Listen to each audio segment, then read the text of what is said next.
My name's John. I've lived off-grid in the high desert of Arizona, going on 5 years now. I've found that it's pretty important to be prepared for winter, and if you haven't already gotten prepared 3 months ahead of time, well, you better hurry and do so now. When I first moved off-grid, the only source of heat I really had was a propane burner in my camper van. So I would just turn that on, I would crack a vent, make sure that there was enough circulation. In this example, using fans is absolutely gold. It'll improve the airflow and the heat significantly. But it is kind of dangerous, and propane creates a few molecules of water for every molecule burned. So you're essentially putting gallons of moisture into the woodwork and the framework of your home or your camper van every night. And that's why your windows fog up, and that's why there's really no way around windows fogging up if you're using propane. If you're in a camper van scenario or something like that, the next best thing is a diesel air heater. And honestly, a small cabin would do really well with a diesel air heater. They create very robust, dry heat. You can even cook canned food on those things. I first learned about them when I was a truck driver about a decade ago, and I would literally cook food at the vent for the Webasto heater. And now they've, the copyright, or what is it, the patent expired, and now there's a bunch of Chinese models. They're slightly larger, they don't last as long, but they're like $130. So you could buy one a year for 10 years before you paid for a Webasto heater. My point is, they do give out about annually, and so you'll have to rebuild it or change out parts on one. In fact, I have to do that today to make sure that I have heat ready for this winter. I did just recently put in a solar powered air conditioning unit, which is also a heat pump, so I will test that out. I'm not putting all my eggs in that basket. It's possible that it'll run heat all night, but I'm not expecting it. What I do expect it to do is to dramatically offset the cost of fuel I use in my diesel air heater when the sun's out. I really don't burn much firewood unless I'm in the shop for hours at a time in a day. In fact, I've even had a Webasto or a diesel air heater set up in the shop, and that really did the trick to take the edge off. I haven't even insulated my shop yet. But this year I have less wood than ever, and that's because, well, I can run my propane anytime a diesel air heater dies out. The diesel air heater is just gold. So much good heat, and it's cheap. It's like $600 a year in fuel to run it as much as I want to, and it's actually cold more of the year than it's hot. I always have wood. I could probably cut up about a cord right now. I've got about a cord of dry old wood that's just sitting there in logs, so I could definitely do that, but I just don't burn that much. Now, if the economy collapsed and everything went to crap, I don't think anyone would even know any different if I went out and cut down hundreds of acres of wood. There's plenty of wood out there for the rest of my life, if things really went south. But until then, it's pretty cheap and easy to burn fuel. So you obviously need to have sources of heat. Make sure your old winter coat fits. Make sure the seals around the doors are tight. Insulate if you can, and you'll be pretty comfortable. As long as you can create homeostasis for yourself and your animals, you'll be good. And that includes animals. You need to make sure that there's windbreak for the animals. You got to keep the rain off of them. Sometimes it's real cold. You want to feed them extra to keep them warm. You want to put down good bedding so they're comfortable. And the same goes for your garden. As the year progresses, this is one of the newest areas on my homestead, and I've already built up mounds, and as time progresses, I throw down more compost, more mulch, and that makes it capable of holding moisture and also heat. And, I haven't even watered these plants for a long time, and they're all doing okay, and that's because there's water and moisture.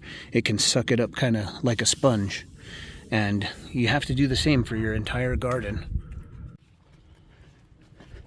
If you want to grow all year long, you can build a simple greenhouse, and you can definitely grow fall crops all year, especially lettuce, spinach, things like that. Squash will grow halfway through the year, you know. All kinds of goodies will grow in your greenhouse.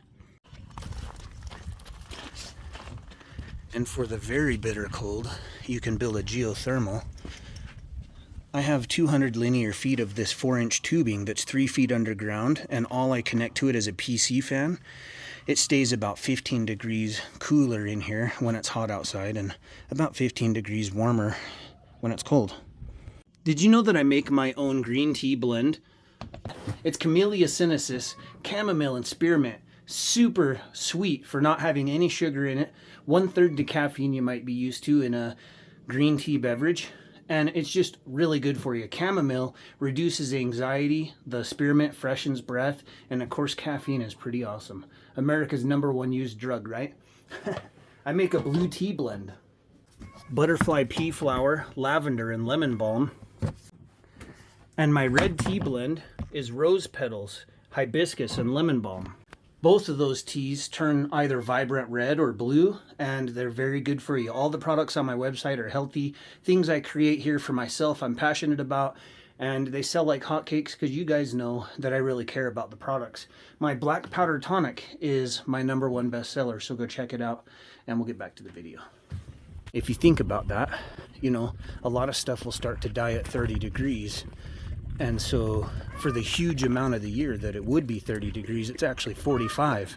And so you've got extra months worth of time to grow certain things. And then when you add plant fabric on top of that and you're covering stuff with plant fabric, it's almost like another 10 degrees, and you can push all the way through the entire winter. My dogs have sandbag earth homes that are covered in adobe and then concrete.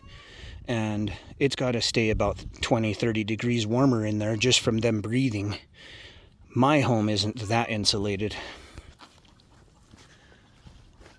People often ask about water freezing, and underground here, this is a 3,600 gallon cistern, and you can see it's got to be a foot of water down there. That's 100% rainwater that's just come off of one side of the shop here. And that water will never freeze. In fact, the water tower, because it's in the sun most of each day, that tank might freeze for like a few hours once or twice the entire year.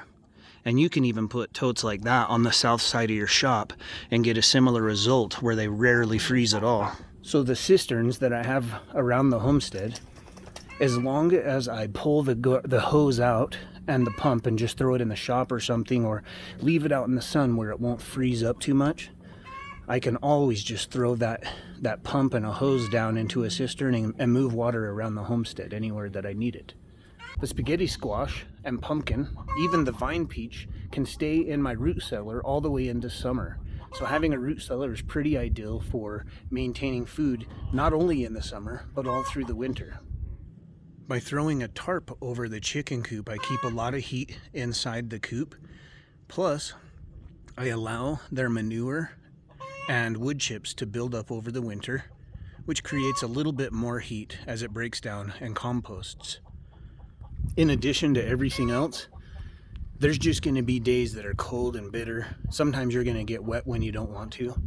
If you have wool socks, maybe wool underwear, definitely a wool blanket, this is the best material to keep heat in, even if it gets wet.